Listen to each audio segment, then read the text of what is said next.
ایک لڑکی کی شادی ہوئی۔ شادی کی پہلی رات دولہا کھانے کا بڑا سارا تھال لیے کمرے میں داخل ہوا۔ کھانے سے بڑی اشتہا انگیز خوشبو آ رہی تھی۔ کہنے لگا، آؤ کھانا کھاتے ہیں۔ بیوی بولی، میں نے دیکھا ہے تمہاری ماں نے بھی نہیں کھایا، ان کو بھی بلا لو، پھر مل کر کھاتے ہیں۔ کہنے لگا، وہ سو گئی ہوگی، چھوڑو ہم دونوں کھاتے ہیں۔ بیوی اصرار کرتی رہی پر اسی بات پر مصر رہا۔ جب اس نے شوہر کا رویہ دیکھا تو طلاق کا مطالبہ کر دیا۔ شوہر بہت حیران ہوا اس کے مطالبے پر، لیکن وہ اپنی بات پہ ڈٹی رہی، جہاں تک کہ طلاق ہو گئی۔ دونوں الگ ہو گئے، پھر دونوں نے دوسری شادیاں کر لیں۔ 30 سال گزر گئے، عورت کے بیٹے ہوئے، بہت محبت کرنے والے، بہت آسودہ حال تھی وہ۔ اس نے ارادہ کیا کہ حج کرنا چاہیے۔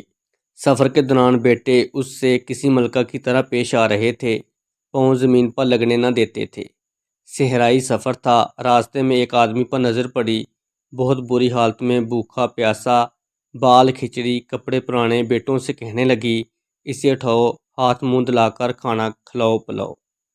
جب اس پر نظر پڑی تو جان گئی کہ وہ اس کا پہلا شوہر تھا۔ کہنے لگی، یہ کیا کیا وقت نے تمہارے ساتھ؟ بولا، میری اولاد نے میرے ساتھ بلائی نہیں کی۔ کہنے لگی، کیوں کرتی؟ کہ تم نے والدین کے ساتھ برا سلوک کیا۔ میں اسی دن جان گئی تھی کہ تم ماں باپ کے حقوق ادا نہیں کرتے، اس لیے میں ڈر گئی کہ کل کو میرے ساتھ بھی ایسا ہی ہوگا۔ جی دیکھو آج میں کہاں ہوں اور تم کہاں۔ ماں باپ کے ساتھ برا سلوک اللہ کی نافرمانی ہے۔ جس قسم کا بڑھاپا ہم گزارنا چاہتے ہیں، وہی اپنے والدین کا گزارنے میں مدد کرنی چاہیے، کیونکہ یہ ایک ایسا عمل ہے جس کا بدلہ دنیا میں ہی دے دیا جاتا ہے، خواہ اچھا ہو خواہ برا۔ اگر آپ ہمارے چینل پر نئے آئے ہیں تو برائے مہربانی ہمارے چینل کو سبسکرائب کر دیں تاکہ اس طرح کی سبق موز مورل سٹوریز آپ تک پہنچتی رہیں۔ شکریہ۔